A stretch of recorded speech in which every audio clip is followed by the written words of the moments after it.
Yes. Can you hear that? Yeah. Oh, yep, I can hear it. Yeah.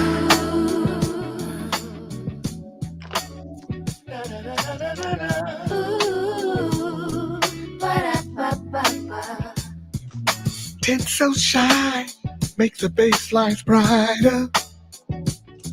Snowflake drop and the beat climbs higher. Lights flash, red, green, gold on the floor. Who needs mistletoe? We got an open door. Oh yeah, yeah. No silent nights. The fire's aglow. As the DJ spinning, let the rhythm flow. There's no Christmas like a club. New fall Christmas, jingled all the bells. Let the funk enlist us. Groove to the season, feel the love. Don't miss this. There's no Christmas like a club. Like a club. New fall Christmas. Stockings hung and the party's loud.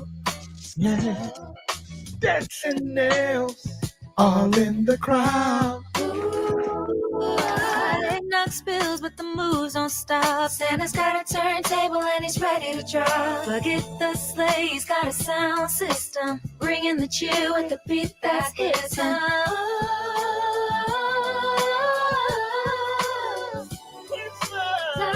Cheer with the beat that's his time. There's no Christmas like a club. New fall Christmas, jingled all the bells.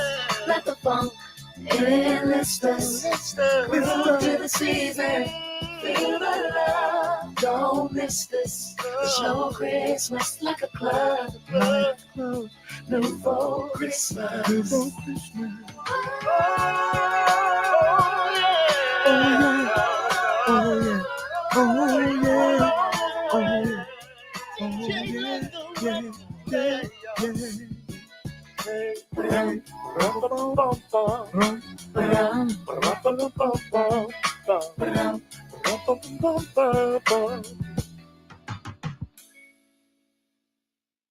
What do you think? Yeah, that was good. Isn't it? Yeah. Easy Mo B. One more. What? What was that? One more time. You have Santa Claus in there?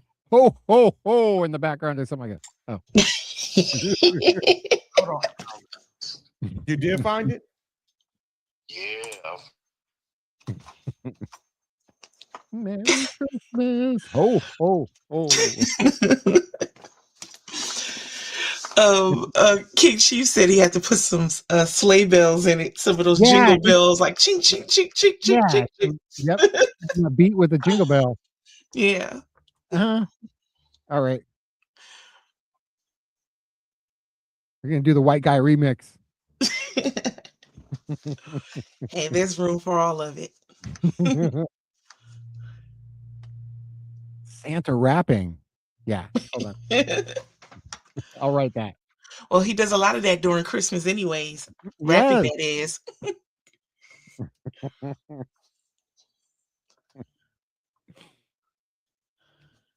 We're live, so I can't freestyle. But okay. You were doing good earlier. Thank you. You're welcome.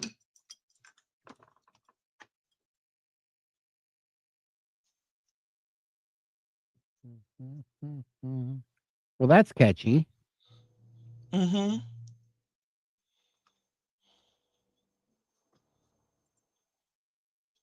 I promise not to accidentally play that as a bumper music on the show.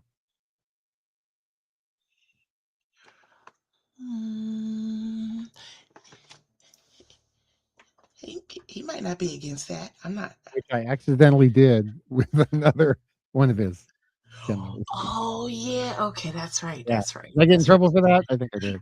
Well, not a full hot straightening comb, but it was warm. Yeah, I do remember that now. Yeah, there was some. It was warm to the touch. Yeah. Maybe 5 minutes. Okay.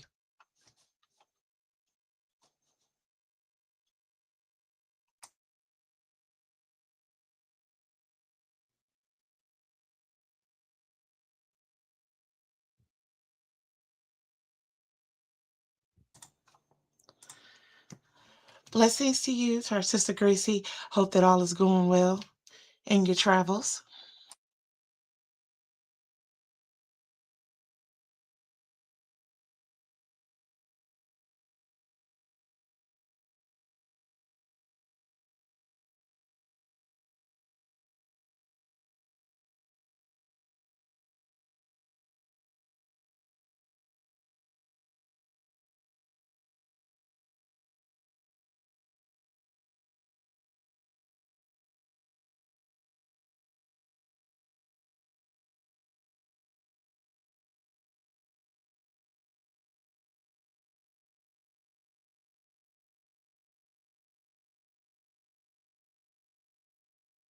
Oh, why she got me on mute? Why you got me on mute?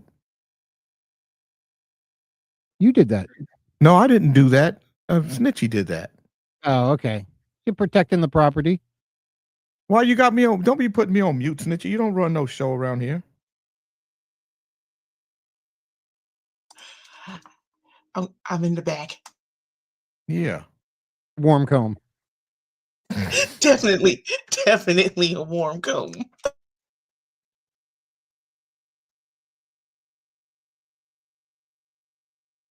Mm-hmm. All right, you guys. So this is a show that I do that I tape for Tavis Smiley, for KBLA Talk 1580, in Los Angeles. So Mike is going to tell me how many minutes. I believe we do 12 minutes in the first section. Are we doing 12 in the first section, Mike? Yeah, I think 12, we do 12. 12, 12, and then 9, 9. 9, 4.5, 4.5. So it's freezing. I see Jay's mouth moving, but I'm only hearing you both. So let's make sure that, are you guys hearing me? You were on mute. Yeah, maybe. How about now to our sister Christy Grant? Can you hear him now? Can you guys hear me? So can you guys hear me now? I hear you clear as a bell. Yeah. What about you, Mike? Are you hearing me clear? Oh yeah, I'm good to go. Okay, so it is freezing. It's freezing. As in I think it freezing might as have it's been cold. when you were on mute. And we were talking. We were making jokes. To our sister Gracie, are you able to hear? Are you able to hear? Coach said Jay. Jay? No. Coach said Jay is loud and clear. Yeah. Okay. So it might be her. Our sister Christy buffers a little. Yeah. Yeah. It might be her raggedy thing. Now, see, now. I'm just saying it might be her. What's happening to EMAC? If you know, it may be her. You know, sometimes people be making my shit theirs. I mean, they ship mine. Our sister Christy Graham does have a little bit of buffering. That's totally fine. Mm-hmm. She doesn't want to miss the good information. Thank you. This is going to be a good show. So, you guys, this is about George Jackson from 1971. What was the George Jackson? What was our George Jackson last week about? The slave. Oh, I thought it was Sam Jackson. Was he George Jackson? He was George. And yeah, what was he? What was it about? What were we talking about that? You spoke about what he endured in slavery. Yeah, but what made it was him, like? Oh yeah. Just his life, just wow. Yeah. Yes. So 1 minute. All right, here we go. So Mike, you ready? Yep, we're ready. Let me see. Okay. We're officially on. Okay. Yeah. Here we go. Yep. 12-minute segment. 12-minute segment. And in 3, 2.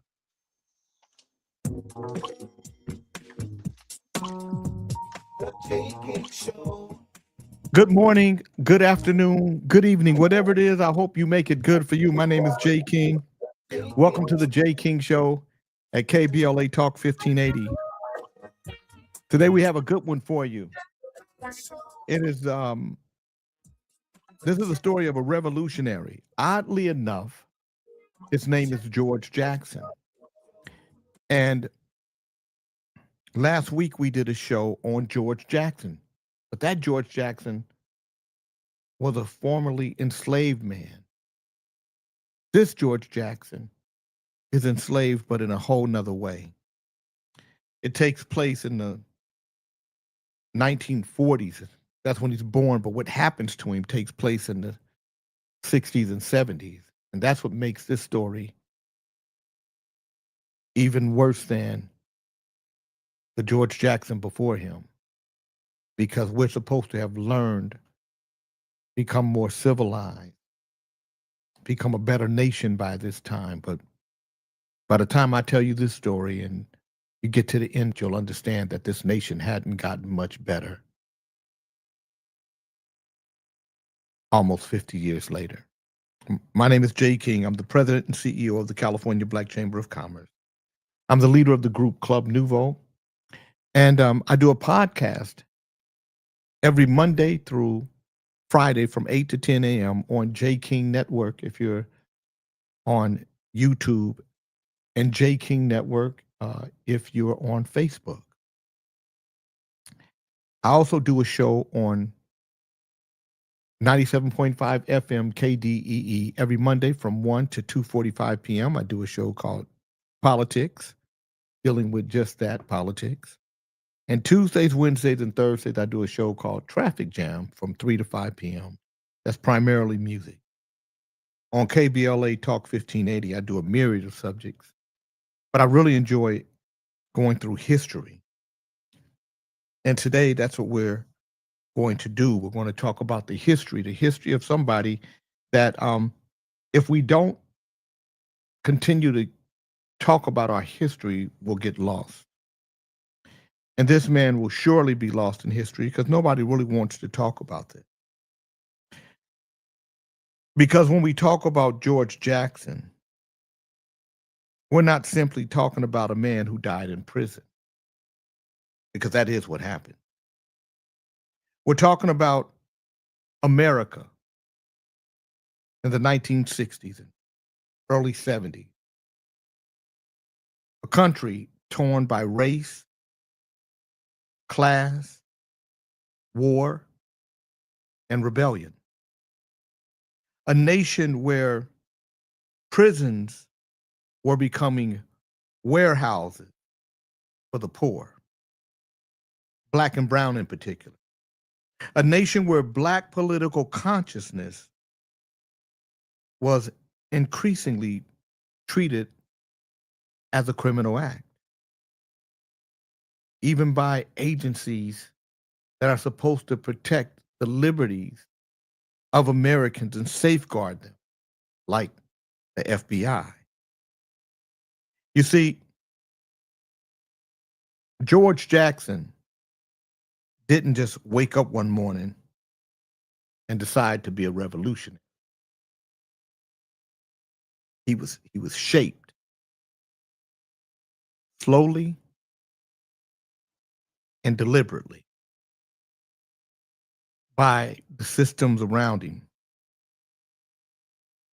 So this story asks us to listen fully, not just to what George Jackson said, but why he said it. You see,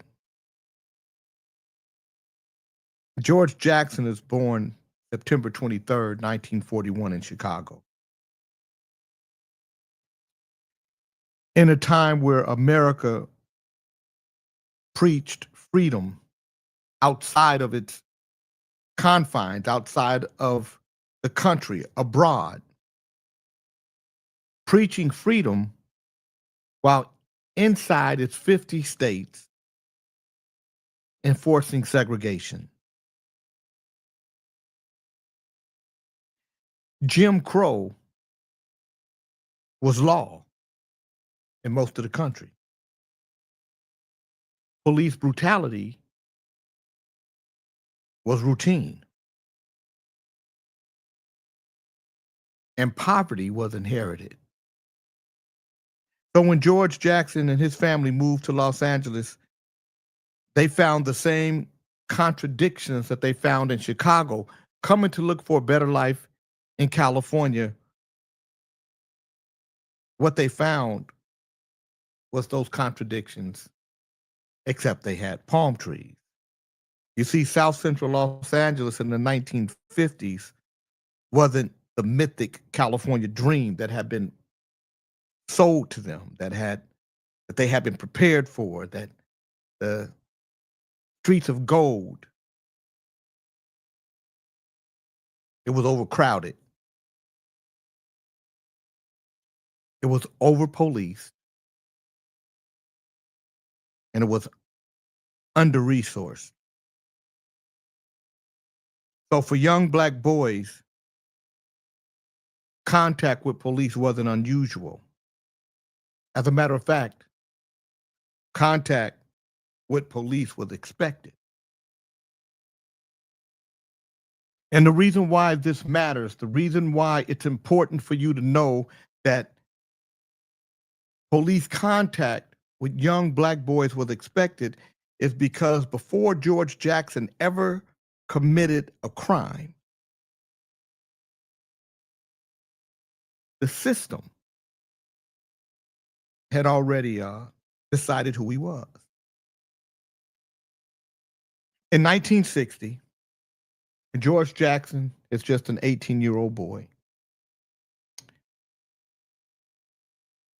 And I told you that poverty is inherited during this time. So he robbed the gas station. That he does. But nobody's hurt. And $70 is what is taken. $70, 70. So under the California law, the sentence he received was 1 year to life. I want you to take a minute and listen to what I just said to you. 18 years old, never been in trouble, robbed the gas station for $70. Nobody's hurt. His sentence is 1 year to life. So what does that mean? 1 year to life meant your freedom depended not on the severity of your crime, but on whether prison authorities believe you had been rehabilitated. Now, this is as good as it can get for Black boys in America in the 1960s. And I just want you to sit with that for a minute. You commit a petty crime, but your sentence is 1 year to life. I can only imagine what the legal defense looks like or sounds like. So for young Black men, rehabilitation a lot of times meant obedience, not growth, not education, not anything learned, obedience. And as George Jackson became of age, he started to realize that his sentence was not about justice. There was no justice in the sentence he received. It was about control. How do we control these animals? Now, this is California. And you would think, because California presents herself as a liberal state, and years ahead of other states, that she would be a little more lenient, a lot more understanding, more conscientious of right and wrong. But you would be wrong in your thought process. America is America. In every state in the Union operated under the same bias, same prejudice, same racism, the same bigotry. And this young boy is going to become a man in prison. But oh, what a man is he going to become. You are tuned into the Jay King Show at KBLA Talk 1580. George Jackson, the making of revolutionary. I'm sorry, George Jackson, the making of a revolutionary. We'll be right back. How was that, Mike? That was good because I watched the time, so I knew. Is that cool? Yeah, that was perfect. Okay. So how many minutes here? Another 12. Another 12? You ready? Yep, I'm ready. It's the Jay King Show with KBLA Talk 1580. I'm Jay King, and we're just getting into the life of George Jackson. And George Jackson is in prison at the age of 18 for robbing a gas station. No one's hurt in the robbery. And $70 was his take. And he's sentenced to 1 year to life. And he's sentenced first to Soledad prison. And Soledad prison was brutal, violent, and it was racially divided. But believe it or not, it was also where George Jackson began to understand something profound. And that was that prison didn't just house criminals, prisons produced criminals. And so this is one of the great ironies of American incarceration. The very institutions meant to suppress thought oftentimes sharpens it. So while they're trying to suppress his thought, George Jackson starts reading Marx to understand class and how, because that's what Marx really wrote about. He started reading Lenin to understand power. And he started reading Fanon to understand colonization and Black rage. And then he started seeing prisoners not as separate entities, Black, white, Hispanic, etc. He started seeing prisoners as a political class. People who are locked away, who are silenced, and who are exploited. Not just Black people, all of the people that were in prison, he started seeing them as a political class. And then he started to share this understanding with other people. And this is where it gets kind of dicey. And this is where the story starts to take different twists and turns, because George Jackson is really educating himself, something that the school system didn't do.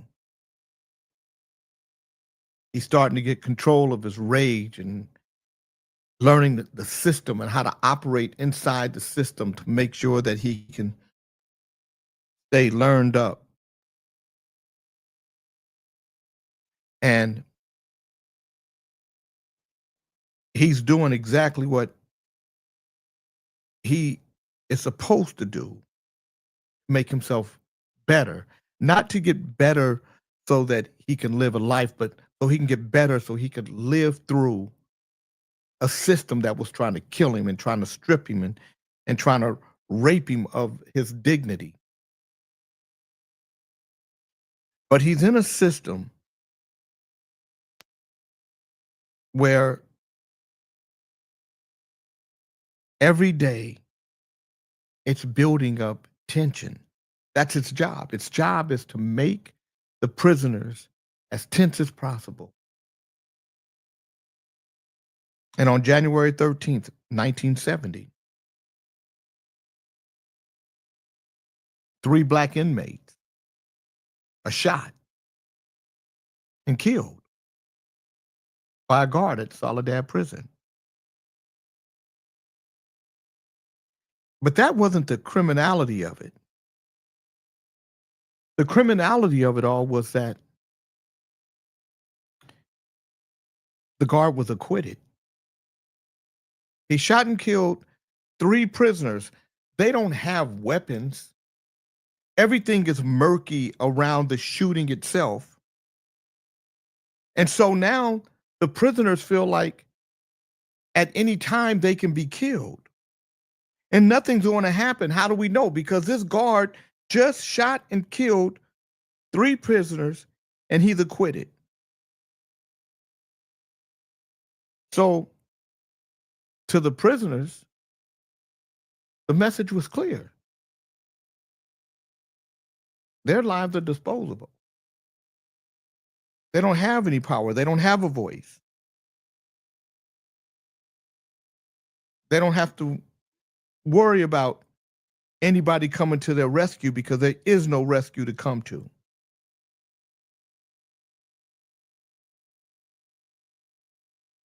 Minutes pass, hours pass, days pass.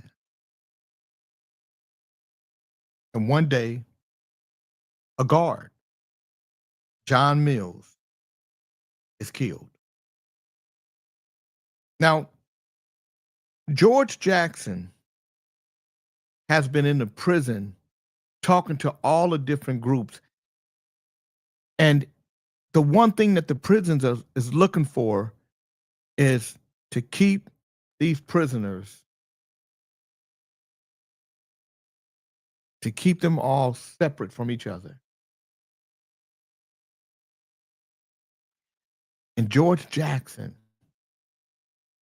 is so powerful in his understanding, so powerful in his readings, so powerful in his writing, so powerful in his delivery that everybody's listening to. Everybody. When John Mills is killed, George Jackson, Fleeta Drumgo, and John Clutchett are charged with murder. Now, they charged him with murder. There's no physical evidence that ties George Jackson to the murder.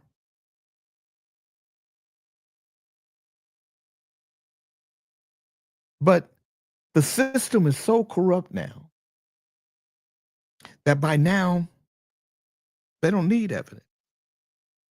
They didn't need evidence because what they said his evidence was his ideas, the things he was talking about, what he was promoting to other prisoners, especially those that didn't look like him.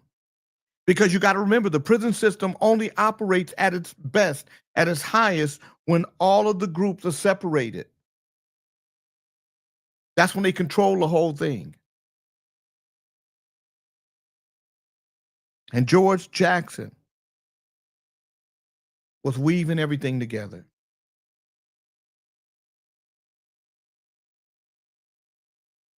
And that's when the term Soledad Brothers entered the global consciousness. And with that, there was a growing realization that prisons were battleground.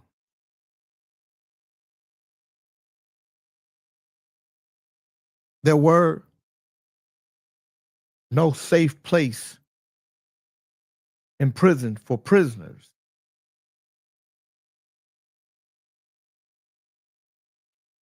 George Jackson wrote letters and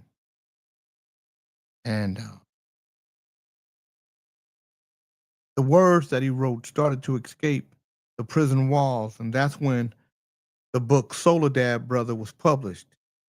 And what it did something unprecedented. It let prisoners speak for themselves, not as statistics, not as mugshots, but as thinkers. And to be honest with you, for a lot of Americans, this was the first time that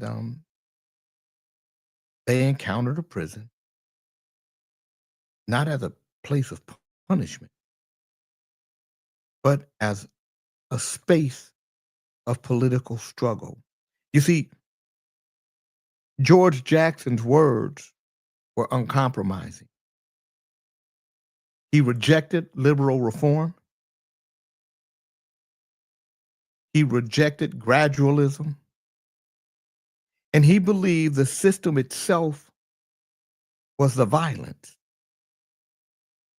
That the system perpetuated the violence. That the system needed the violence. It created the violence, and then it churned the violence around. And then it used the violence to create its own violence.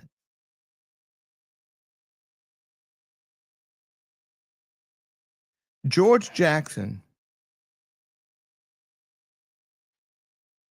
robbed a gas station, and there should be punishment for that. But 1 year to life was more than punishment. It was cruel and unusual. It was a punishment that should have never been allowed to happen. But here it is, in our face. And if I can't tell you the story of George Jackson because it's longer than 45 minutes, but what I can do is open up the consciousness of your mind for you to go and read about George Jackson so that his history doesn't get lost. So that America can't push more of its history under the rug for you not to know about. When we come back, we're going to talk about a brother's love. My name is Jay King, and you're tuned into the Jay King Show at KBLA Talk 1580. We'll be right back. Cool. Right on time. That was 12. Yep, right on time. Perfect. 9 minutes. Yes, sir. 9. Yep, ready when you are. It's the Jay King Show at KBLA Talk 1580. I'm Jay King. We're talking about George Jackson. In 1960, George Jackson is sentenced to 1 year to life in prison for robbing a gas station of $70. No one is hurt. He should not have been robbing a gas station. And when you do things like that, you will be sentenced. It will be, there's a punishment that goes with that. So no one is saying that he shouldn't have been punished. There is a punishment for that. But the punishment was cruel and unusual. And George Jackson is being shaped into a revolutionary. not of his own doing, but on the doing of a system that is trying to strip him and strip every black man, every brown man, every white man, every Asian man, every man that it can strip of his dignity and pride and self-worth. That's what it does. That's what the system does. It's a horrible system.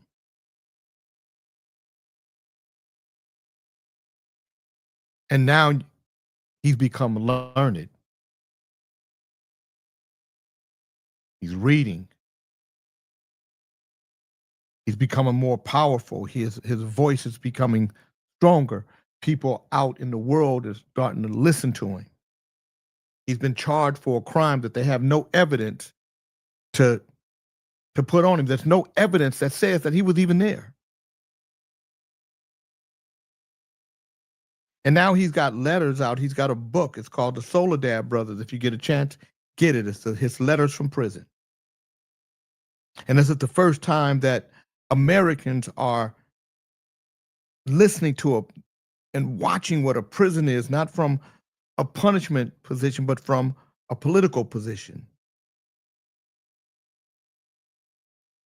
And George is talking about the violence that the system itself is perpetuating and building and trying to create, not just around him, but in him.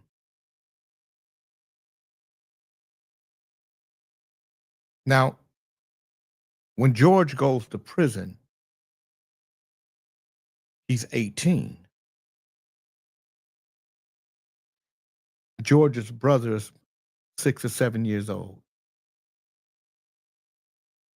George is now 29, 28 years old, 27, 28, somewhere around there. And he's got a brother named Jonathan Jackson. And Jonathan is now a young teenager. George is in San Quentin, trying to get out. Maybe he's still in Soledad. But he's going to be moved to Quentin soon. But his brother Jonathan is so moved emotionally by what's happening to his brother, and he's angry. He loves his brother. And he believes that George is going to die in prison if he doesn't do something. So Jonathan Jackson goes into a courthouse, takes a judge and some other folk as prisoners. It was reckless for him to do it. It was going to be tragic what happened. But all of it is born out of desperation. And now this little boy is being framed as a terrorist. So the state is framing it as terrorism. But there's other people, because now people are seeing the system for what it is, and they see it as an inevitable outcome.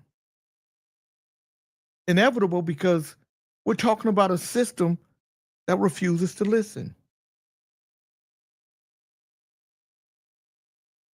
On the day that Jonathan Jackson died, George Jackson didn't just lose his brother. He lost any illusion that he had of what mercy was. And in San Quentin, George Jackson started writing.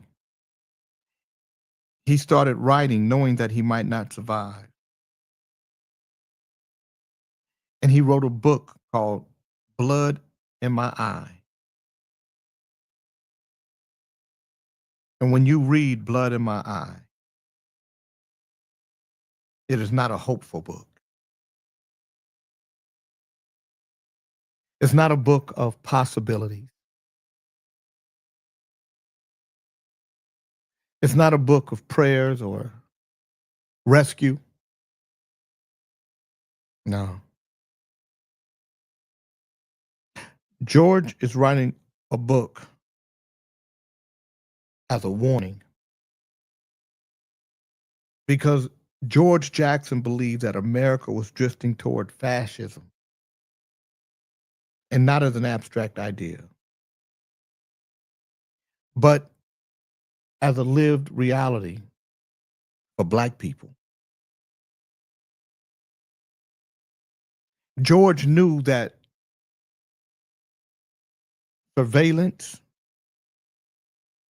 and we see it every day now, militarized policing, we're watching as our police departments look like military readiness stations, and political repression. And you're seeing that happen in real time right now.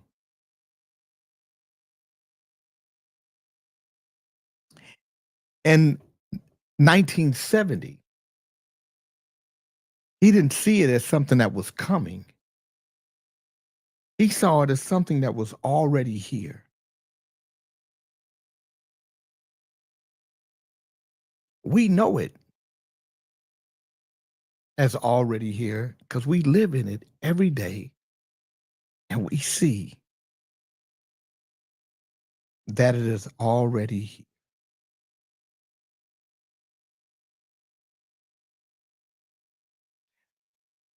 The difference between us and George is he lived in a time where his voice was so repressed,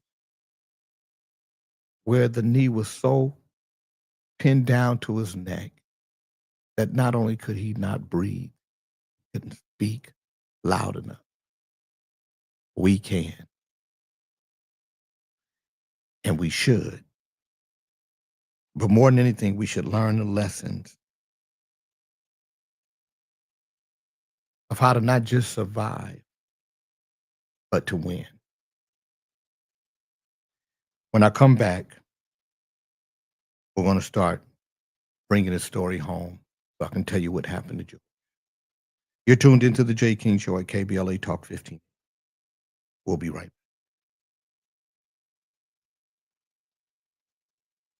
Cool. Thanks, Jay. Okay, so that was 9. we got 4, right? Yep, 4 and 4, if you don't mind.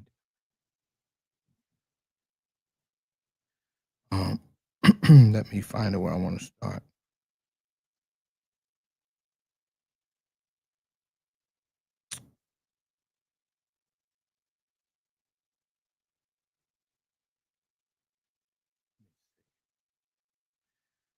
I'm right.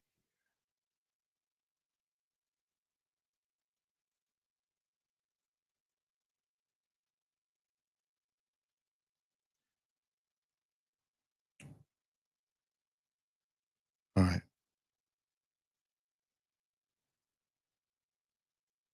You ready? Yes. It's the Jay King Show at KBLA Talk 1580. And we're talking about the life of a revolutionary.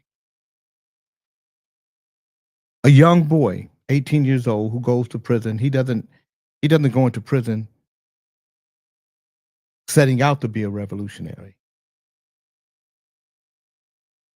He goes to prison where he's shaped into being a revolutionary, and he starts fighting for us, whether we know it or not, inside that prison, inside those prison walls. And this isn't a kind story. It's not a good story. It's not a story that you're going to find triumph at the end, at least not for George. You see, George is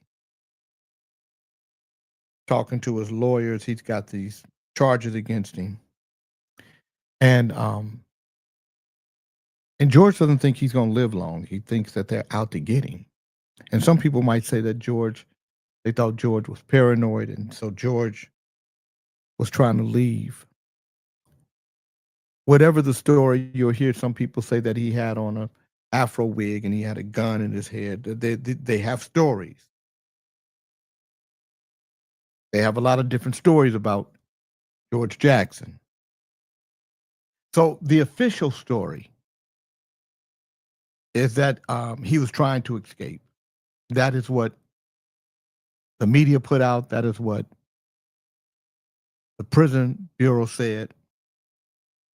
But his supporters said he was assassinated.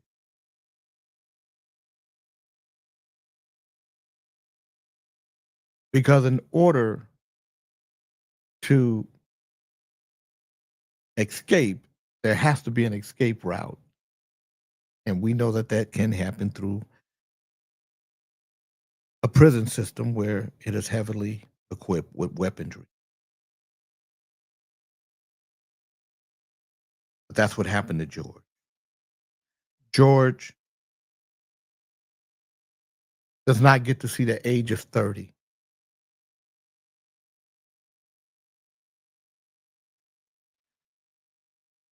But, and some might say he outlived his sentence in another way. You see, today, America imprisons more people than any nation on earth. We make up 4.5% of the world's population. And yet we have 75% of the world's prison population. How is that? The reason why you have to ask that question is because George is asking us to confront why. Was he dangerous? Yeah. Dangerous to the idea that prisons are neutral. Dangerous to the belief that punishment equals justice. See, George Jackson reminds us that ideas can survive walls, and that sometimes the most feared weapon is a mind that refuses to submit. Because in all actuality, that was the only weapon he had, a mind that wouldn't submit. It's the Jay King Show at KBLA Talk 1580. We'll be right back. That was it, right? Yep. Got it. Mike? Yep, that's good. Got it. It's fluid. Okay. Fluid. Yeah.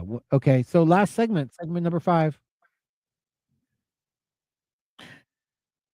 It's the Jay King Show at KBLA Talk 1580.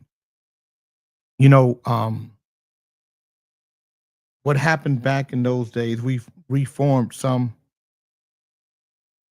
of the prison guidelines, and some of the things that were legal back then are no longer legal. Back then, you can do it indeterminate sentence. And that's why you could have 1 year to life. And so what indeterminate sentencing did was it gave a lot of power to the parole board. And those boards were overwhelmingly white, law and order oriented, and deeply suspicious of political consciousness, men and women, at least politically consciousness inmates.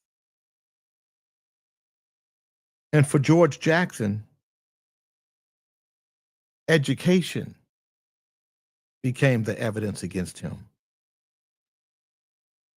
because of his refusal to submit, because of his refusal to show difference. And it made him appear to those folk to be unrehabilitatable. So his intelligence extended his sentence. Prisons were racially segregated environments. And prison officials a lot of times allowed racial tensions to escalate because divided prisoners were easier to control. What made George Jackson dangerous wasn't his militancy, it was his analysis. It was how he framed prisoners. He framed prisoners as working class under occupation. And George, for his intelligence, he said, I was conscious, but not politically conscious, not before prison. So the Soledad brother case was weak legally.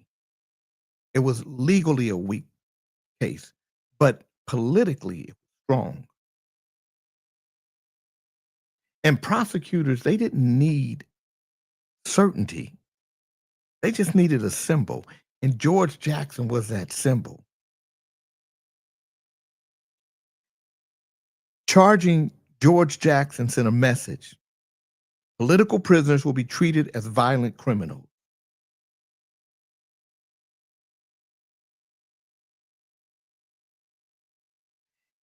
And Soledad Brothers wasn't a prison memoir asking for sympathy. It was a theoretical critique of the American state, and it was written from a cell in first person to somebody it was happening to.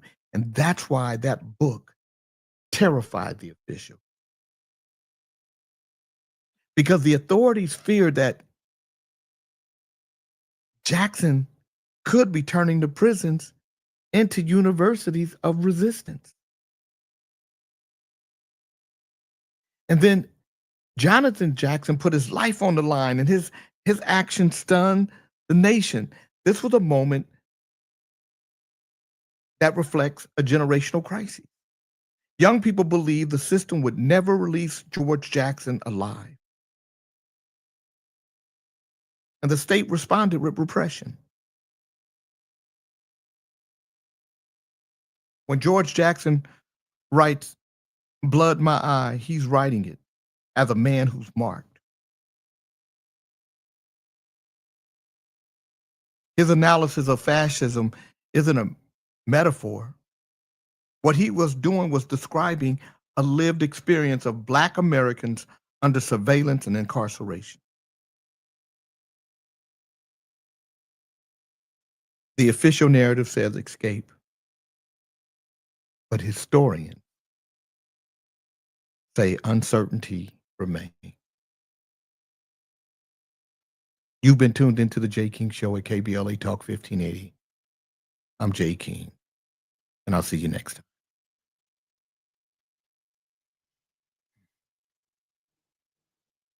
Good. Got it, Jay. Thank you.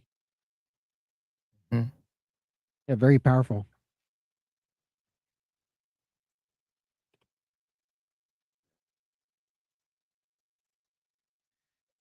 I would have given everything in the world to have had a bird's eye view of this whole situation. I think the day that America is honest enough to say she's been criminal to to some of her citizens, Black folk in particular. Thank you, Goddess. In particular, is the day that she becomes better.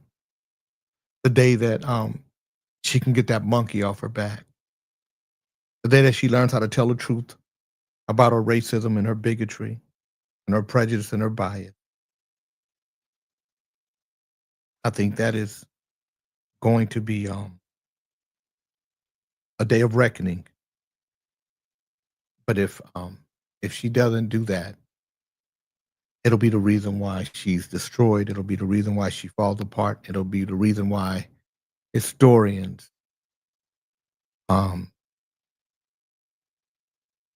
note as the downfall of the United States of America, the way we note what was the downfall of Rome.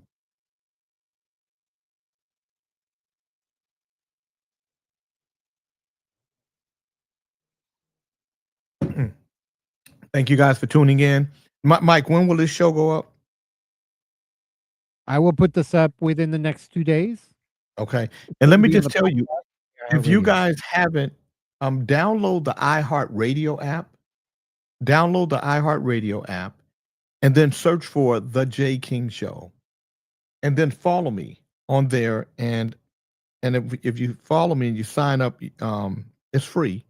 You'll get all of my thank you, Darnell. You'll get all of my broadcasts.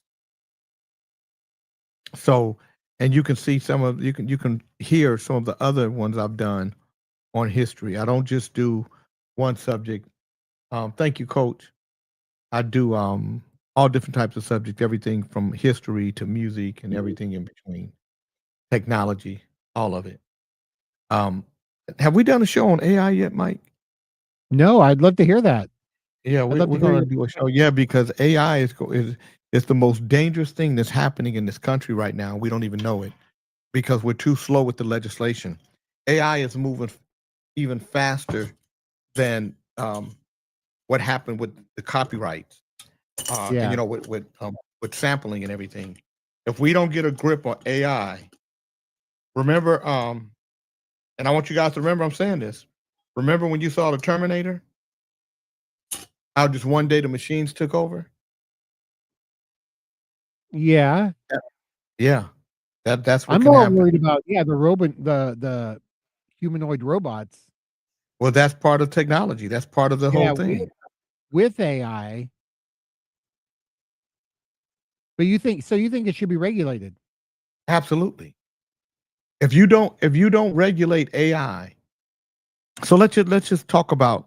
I'm only going to talk about one area that I'm an expert in, and that's music. Okay. Mm-hmm. So let's say that I create a composition, right? Mm-hmm. And somebody takes it before I ever release it,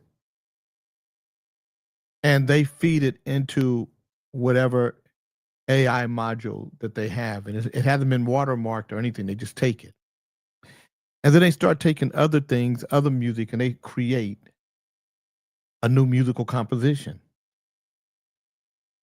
But from that composition,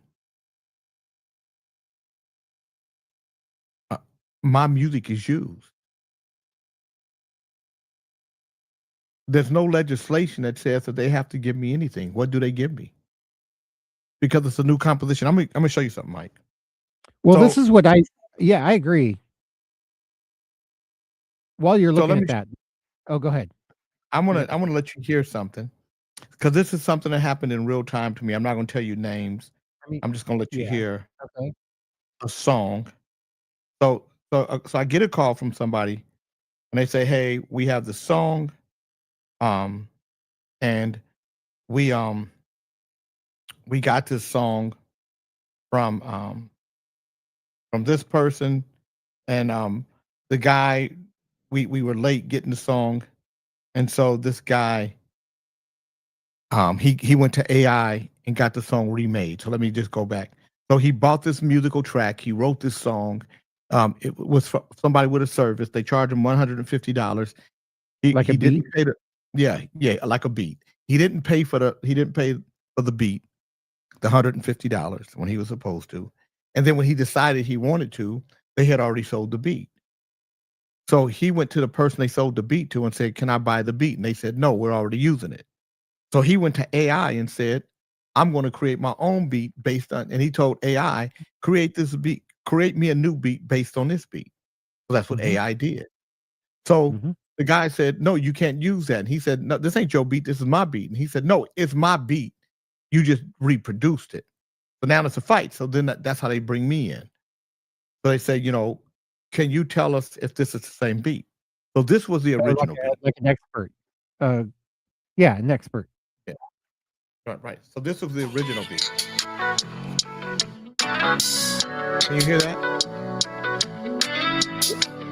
hear that. Wave your hand, big change. Wave your hands. All right.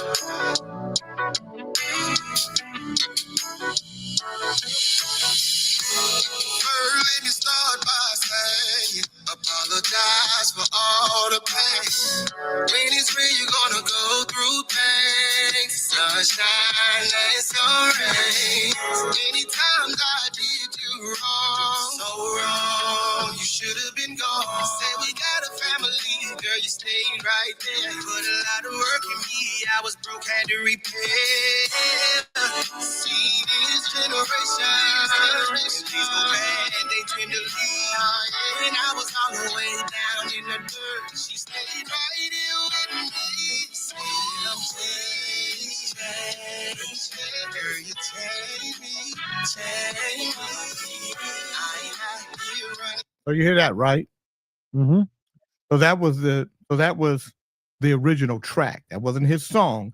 That was the track. Mm-hmm. So he went to AI and said, "Make me a track like that track." So this is what AI did. Say, baby. Oh, baby. I've been having some things on my mind, and I just want to spend some time, you heard me? Ain't nothing like that quality time.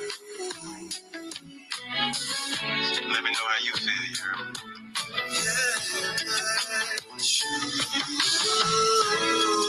Spend my life with you. It's like a holiday and a dream come true. I wanna spend time with you. You make my world so misty blue. I've been thinking about you. Oh, dear Lord. So you hear that, right? Yeah. So is it the same song? It sounds like the same musical signature. Yes. That's right. The same music. But that's what AI did for him. So he believes that he's got a new song. So I listened to 20 seconds of the first song and 3 seconds of the second song, and I called him back and said, "It's the same song." And they said, "No, it's not." And I said, "It is. It's the same bass line." Yeah. So guess what they did? They sent me another version of it, and they said, "We changed the bass line." Say, baby. Oh, baby. I've been having some things on my mind. And I listened to that much of it. I said, "It's the same song."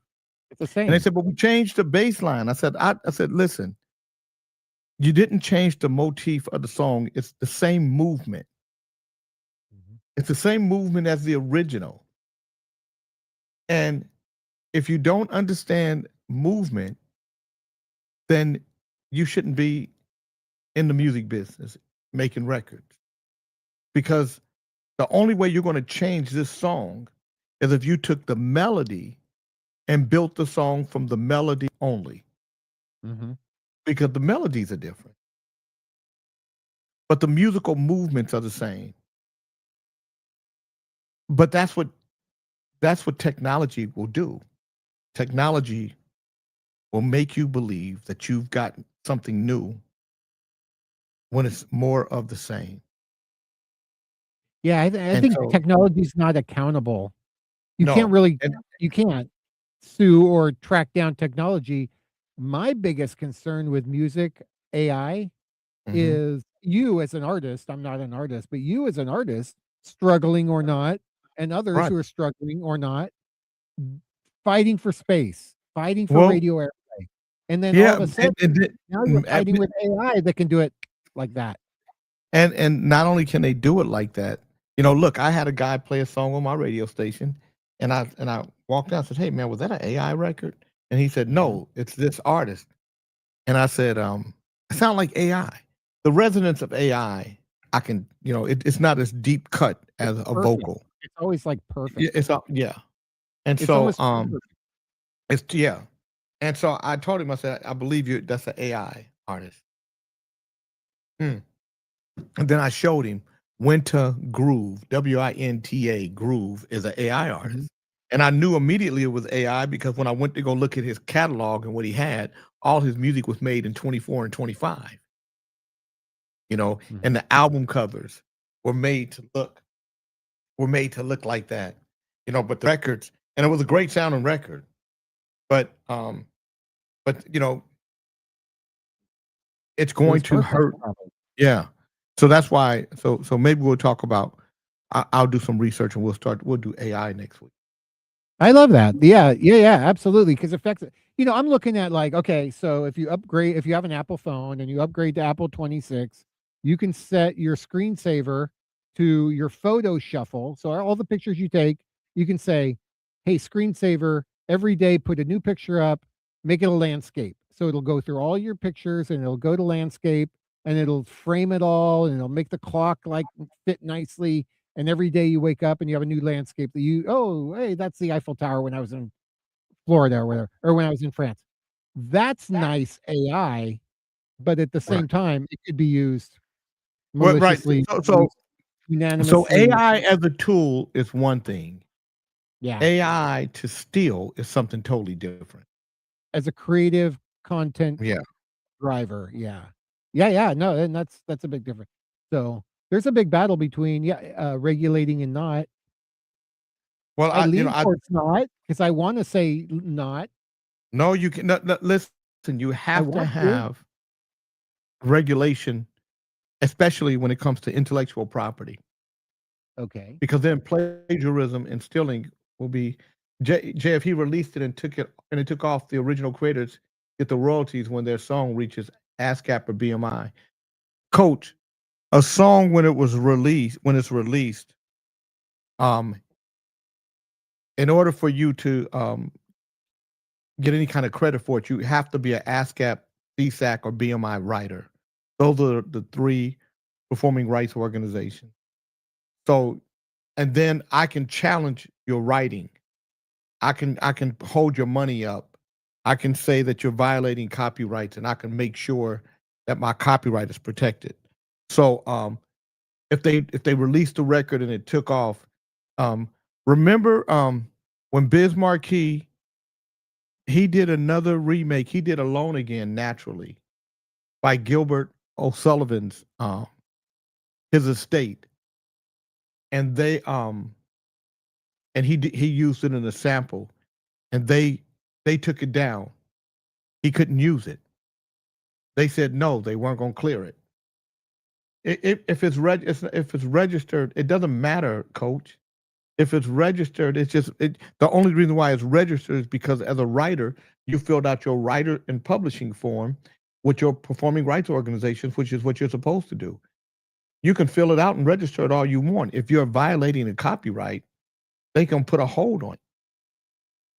And so if I hear a song that's violating my copyright, now unlike these guys, I'm gonna let that song take off. I'm not gonna stop it from taking off. I'm gonna let it get high in the sky. Um, and then I'm going to I'm going to file against it, and then I'm gonna take 100% of it. Yeah. The AI song. Yes. So who do you sue? The guy who Whoever typed in whoever the released it, the code or record whatever? company that's releasing it, whoever controls the publishing and the copyright, whoever controls somebody's got to control the master, all of it. I'm taking it all. Yeah, I agree with that. The only thing wrong with creative, regulating AI creatively is we do it locally, we do it in America and the Democrat states or whatever, and all of a sudden then China Well, is you got not yeah, regulating. you You have got Belarus. China, you the guy, part of guy, they don't do it. And India, they don't do it. But the rest of the world does. So, you know, so that's why you do it. Yeah. It's a great conversation. Yeah. So I'm gonna talk about AI just from an intellectual property standpoint only. I'm not talking about anything else because AI, there's so many different. It works and operates different ways in different industries. So I'm only going to talk about intellectual property, music, television, stuff like that, radio. Cool, J King. All right. All right. Thank you, Mike. Thank you, guys. Thank you, Snitch. Snitchy one. Thanks, Snitchy one. Peace, you guys. All right. Bye.